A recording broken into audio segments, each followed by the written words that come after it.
బులెటిన్లో మరో breaking news. గత 5 ఏళ్లలో ఫైబర్ నెట్ సేవలు నిర్వీర్యమయ్యాయని ఆరోపించారు AP fibre net chairman GV Reddy. ప్రస్తుతం దివాలా తీసే స్థితిలో సంస్థ ఉందని, గత సర్కార్ హయాంలో ఈ సంస్థను దారుణంగా నడిపారని విమర్శించారు. 2019 నాటికి 10 లక్షల కనెక్షన్లు ఉన్న సంస్థ గత 5 ఏళ్లలో 5 లక్షల కనెక్షన్లకు పడిపోయాయని ఆయన చెప్పారు. గత 5 ఏళ్లలో జరిగిన అవినీతిపై విజిలెన్స్ విచారణ జరుగుతుందన్నారు.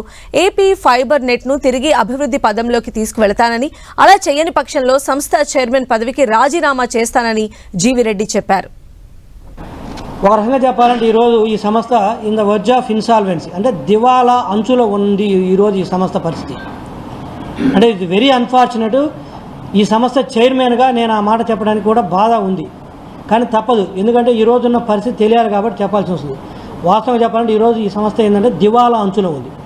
2019కి బ్రహ్మాండంగా ప్రోగ్రెసివ్లోకి రావాల్సినటువంటి సంస్థ, ఆ రోజున్న ఇన్ఫ్రాస్ట్రక్చర్కి ఎస్టాబ్లిష్ చేసిన సిస్టమ్స్ కావచ్చు, మిగతా అన్నీ చూస్తే పెరగాల్సిన సంస్థ ఈరోజు దివాలా అంచులోకి వచ్చింది. ఇది ఒక అంశం. రెండోది వచ్చేసరికి అత్యంత బాధాకరమైందంటే, ఒక గవర్నమెంట్ కార్పొరేషన్ ఎంతో చక్కగా నడవాల్సింది, స్టాండర్డ్ ఆపరేటింగ్ ప్రొసీజర్స్ కానీ ప్రాపర్ సిస్టమ్స్ కానీ ఆ రోజు ఎస్టాబ్లిష్ చేసి పెడితే, ఈరోజు చూసినట్లయితే ఈ రోజుకి చెప్తున్నాను నేను, ఈరోజు చూస్తే ఒక్క proper SOP standard operating procedures లేదు, ఒక్క సిస్టమ్ సరిగా లేదు.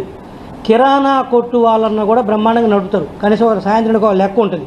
ఇదిగో ఇంత వచ్చింది, ఇంత పోయింది, ఇంత బ్యాంకులో డిపాజిట్ చేసామని ఒక లెక్క ఉంటుంది.